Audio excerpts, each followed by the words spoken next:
Ang mabuting balita ng Panginoon, ayon kay San Juan.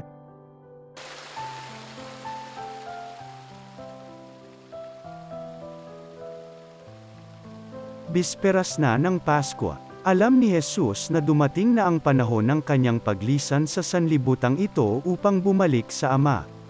Mahal niya ang kanyang mga tagasunod na nasa sanlibutan, at ngayoy ipakikita niya kung hanggang saan ang kanyang pag-ibig sa kanila. Naghahapunan si Jesus at ang mga alagad.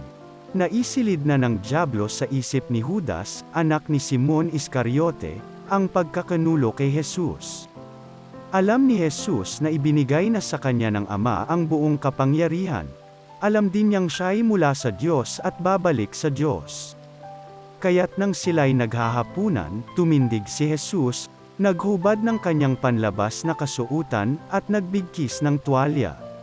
Pagkatapos, nagbuhos siya ng tubig sa palanggana, at sinimulang hugasan ang paa ng mga alagad at punasan ng tuwalyang nakabigkis sa kanya. Paglapit niya kay Simon Pedro, tumutol ito. Panginoon, sabi niya, di yata't kayo pa ang maghuhugas ng aking mga paa. Sumagot si Jesus, hindi mo nauunawan ngayon ang ginagawa ko, ngunit mauunawaan mo rin pagkatapos. Sinabi sa kanya ni Pedro, hinding-hindi ko po pahuhugasan sa inyo ang aking mga paa. Kung hindi kita huhugasan, wala kang kaugnayan sa akin, tugon ni Jesus. Kaya't sinabi ni Pedro, Panginoon, hindi lamang po ang mga paa ko, kundi pati ang aking kamay at ulo. Ani Jesus, maliban sa kanyang mga paa, hindi na kailangang hugasan pa ang naligo na, sapagkat malinis na ang kanyang buong katawan.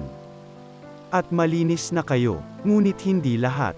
Sapagkat alam ni Jesus kung sino ang magkakanulo sa kanya, kaya sinabi niyang malinis na sila, ngunit hindi lahat. Nang mahugasan na ni Jesus ang kanilang mga paa, siya'y nagsuot ng damit at nagbalik sa hapag. Nauunawaan ba ninyo kung ano ang ginawa ko sa inyo? Tanong niya sa kanila. Tinatawag ninyo akong guro at Panginoon, at tama kayo, sapagkat ako nga. Kung akong Panginoon ninyo at guro ay naghugas ng inyong mga paa, dapat din kayong mahugasan ng paa. Binigyan ko kayo ng halimbawa at ito'y dapat ninyong tularan. Ang mabuting balita ng Panginoon.